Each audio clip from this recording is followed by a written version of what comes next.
Hey there, and welcome to Have Fun, Be Nice, Do Good Work.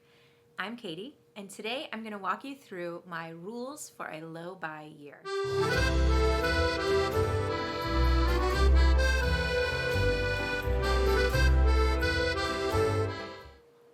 Let's start with my why. There are quite a few reasons why I want to do a low buy year this year. I'm going to go through them in the order of impact they will have on me at the moment of impulse to buy. So it doesn't necessarily mean that they're the most important reasons first, but those reasons that when I feel like, ooh, I might want to stop by the thrift store, this is what I'm going to think about to help me remember why I don't want to stop by the thrift store. Reason number one, hands down, is the managing of stuff. Every item that I bring into my house comes with a million tiny tasks and responsibilities associated with it. And so I don't want to have to deal with it.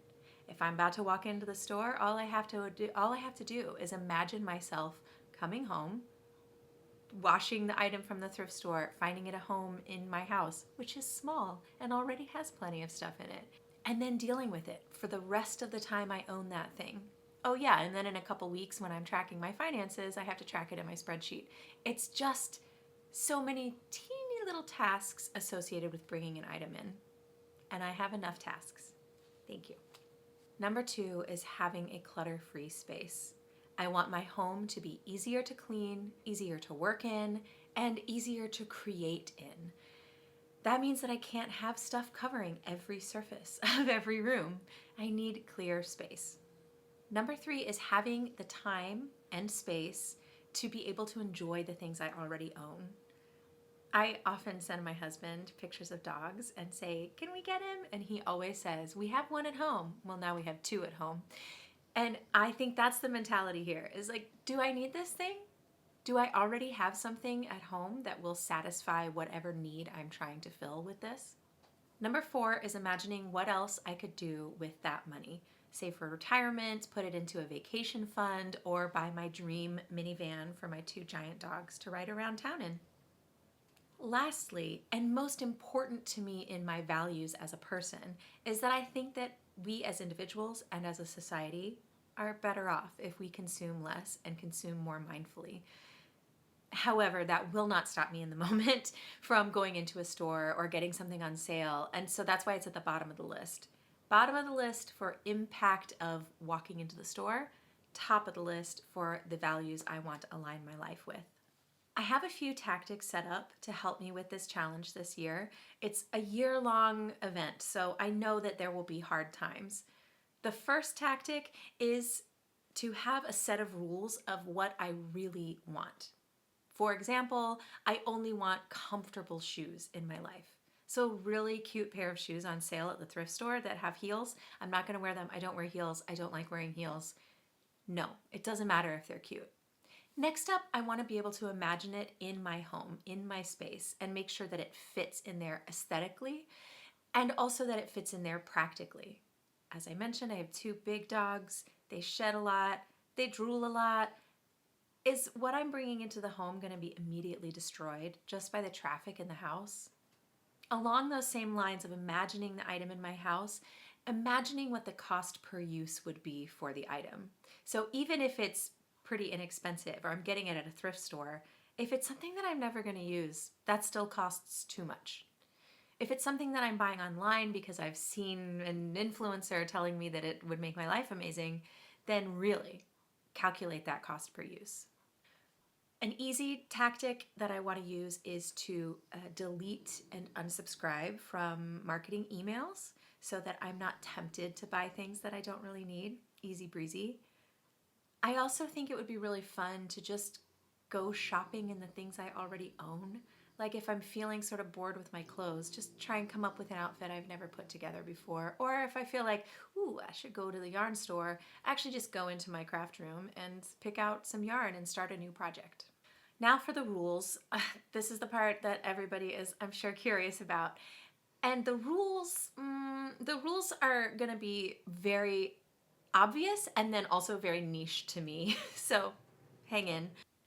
Okay, so I'm gonna start with the things that I'm allowed to buy freely.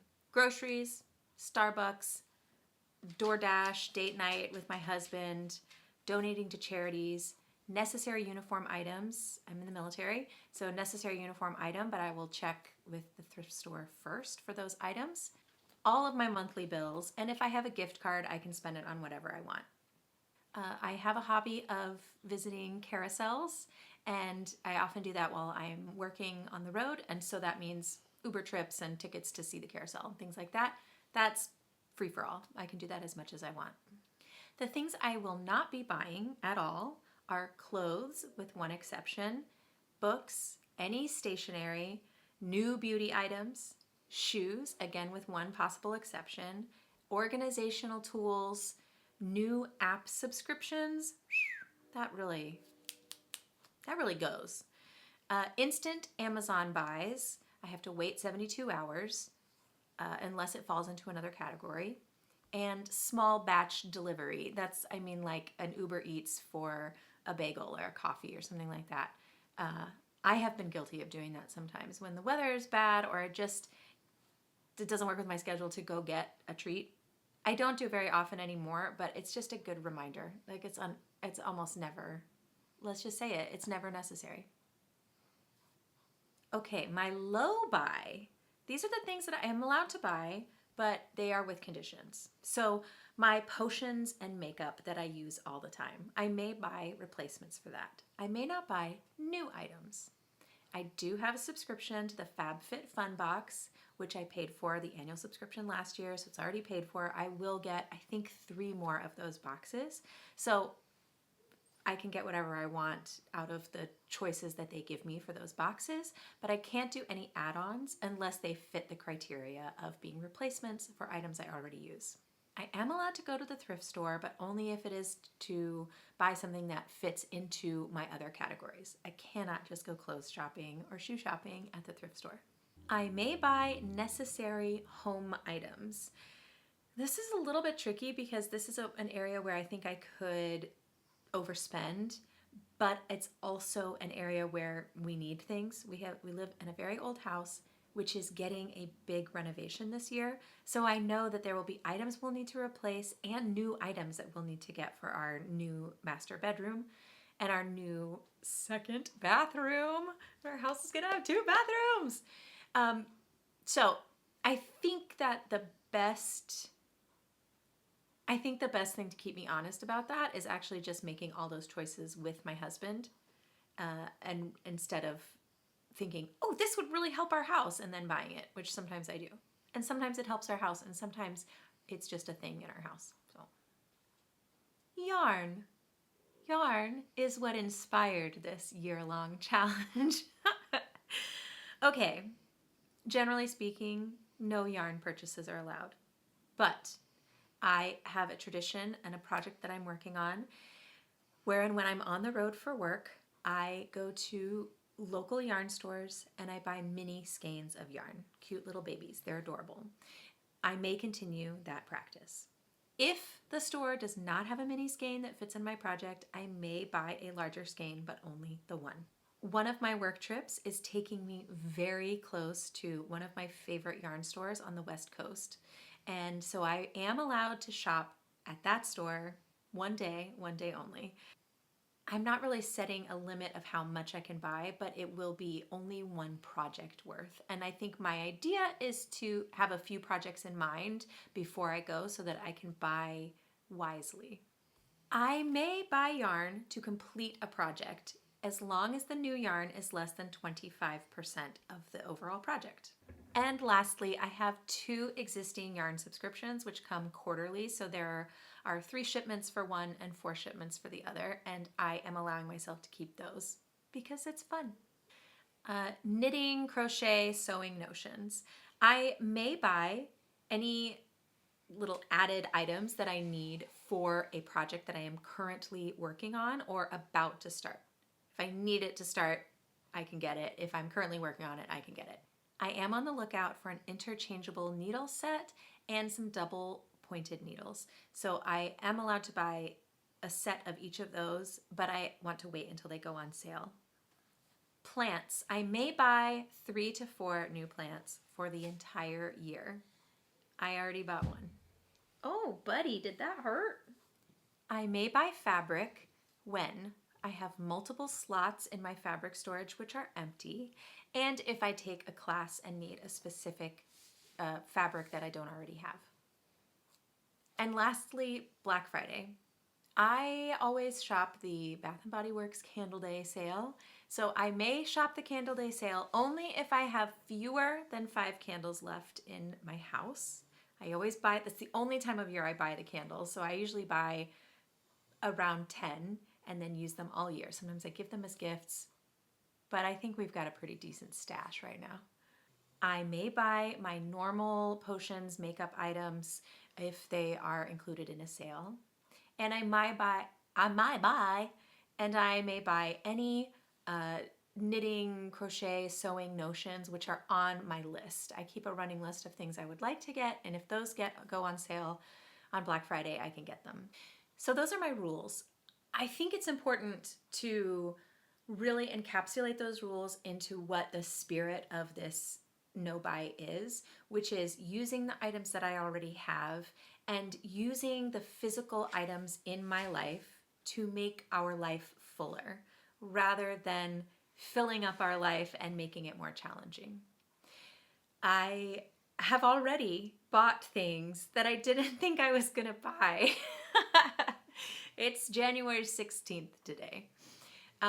So I will tell you what those things are in an attempt to be as transparent as possible. I did buy some socks. My husband and I are both working outdoors next week, and we're having record lows here in the Maryland area, and so we're going to be outside all day. So I bought us some rechargeable heated socks and rechargeable heated hand warmers. I bought a plant and realized that I hadn't considered plants on my list, so I added a rule for plants after buying that one plant. I also bought some yarn, which I think is my one exception to the other rules that I set up. It was some yarn that I thought maybe I might get something of it for Christmas, and I didn't. And we didn't finish all of our Christmas present exchange until January 1st. So once I saw that I didn't get it, I had to get it. I am a huge fan of Buffy the Vampire Slayer, and there is a yarn company called Fireweed Fiber Company, and 2 years ago they had a subscription of Buffy the Vampire Slayer themed yarn. And I loved it. I was obsessed. And when I checked it out the 1st of January after I had not gotten it for Christmas, which is fine. I got many beautiful things for Christmas. But when this did not appear in my life, I just went and checked it out, and they were sold out. They were sold out of almost all of it. There were like 4 or 5 skeins left of the entire collection.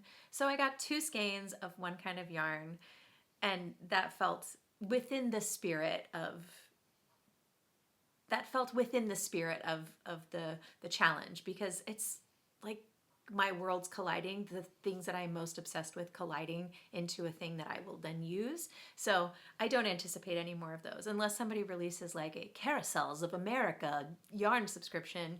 I mean, I might have to get that. Otherwise, I think we're probably good. I also did say that I have 2 exceptions. One was to the clothes and one was to shoes.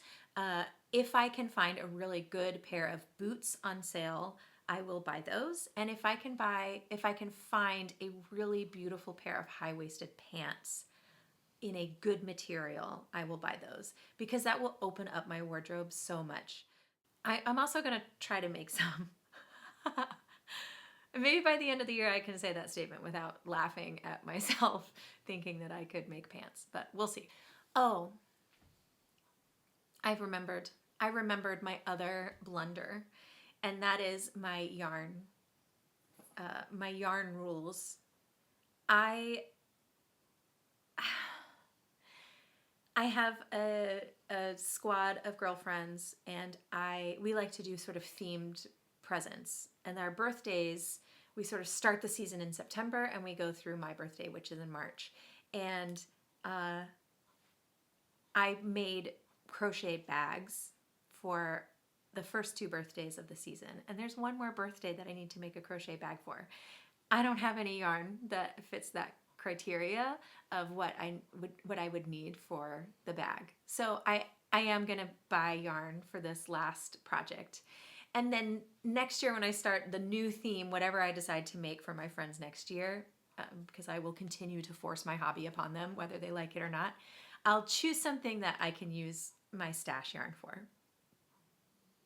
I still think it's within the spirit of the challenge, so hopefully I'm not breaking the rules too much right at the beginning. As with most things, I'm not trying to be super strict or perfect. I'm just trying to really live by my values and creating some systems that help me do that. I'll be updating you on my low buy as the months go on, and being transparent about if I fall off the wagon or if it's going great. I'll also let you know how much of my stuff I'm using, like my yarn, like my cosmetics, things like that. Thank you so much for watching, and until next time, have fun, be nice, and do good work.